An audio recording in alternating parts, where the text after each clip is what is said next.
السلام علیکم و رحمت الله و برکاته.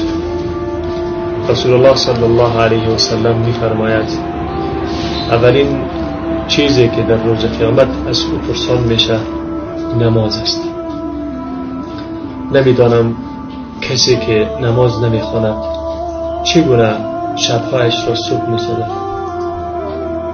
چگونه خوابش میبرد، در حالی که در طول روز سجده به پروردگارش نکرده است. این چه غرور است در انسان پیش شده، این چه غرور است که این انسان را در مقابل پروردگارش سرکش ساخته. از یک سو ادعای دوست داشتن الله سبحانه و تعالی را میکند، از یک سو عبادت الله را انجام نمیده، نمازهایی که الله سبحانه و تعالی از فوق آسمان ها برایش واجب گردانیده و فرض گردانیده انجام نمیده. انسانی که قدر الله سبحانه و تعالی را نداند چگونه میتواند در مقابل مخلوقاتش رفتار نیک داشته باشد؟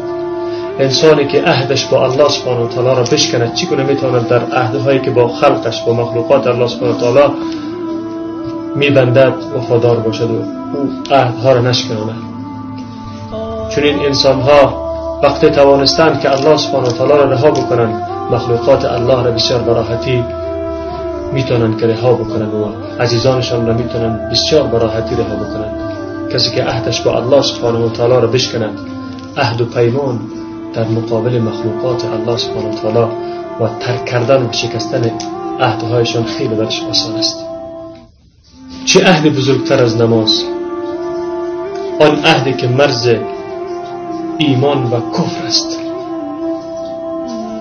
آن عهدی که ترک کردن آن شخص مسلمان را از اسلام خارج می سازد، از دایره اسلام جدا می سازد.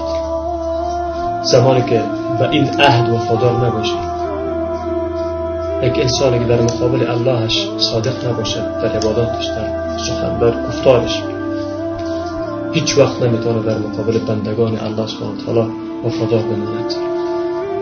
عزیزم، بدان که دنیا همیشه این گونه نیست. همیشه دنیا به این شکل پیش نمیره. به همین زودی ها ممکن مرگ فرا برسد، به همین زودی ها از این دنیای فانی رخت سفر میبندیم و به سوی آخرت رجوع میکنیم. در قبر تک و تنها مانده میشیم، در زیر خاک. زمانی که در قبر گذاشته شدیم، اونجا حسرت یک سجده در قلب ما میمونه و قلب ما را آتش میزنه که چرا در دنیا غافل بودیم، چرا عبادت الله سبحانه و تعالی را، چرا نمازهایی که الله سبحانه و تعالی امر کرده بود ما ادا نکردیم. پس انسان باید بیدار شود، انسان باید خالقش را، انسان باید الله سبحانه و تعالی را با بزرگی که لایق شأنش است انسان بشناسه و از الله سبحانه و تعالی ترس داشته باشه و عبادات الله سبحانه و تعالی را انجام بده. پس نماز بخوان قبل از این که بر تو نماز بخوانند. السلام علیکم و رحمت الله و برکاته.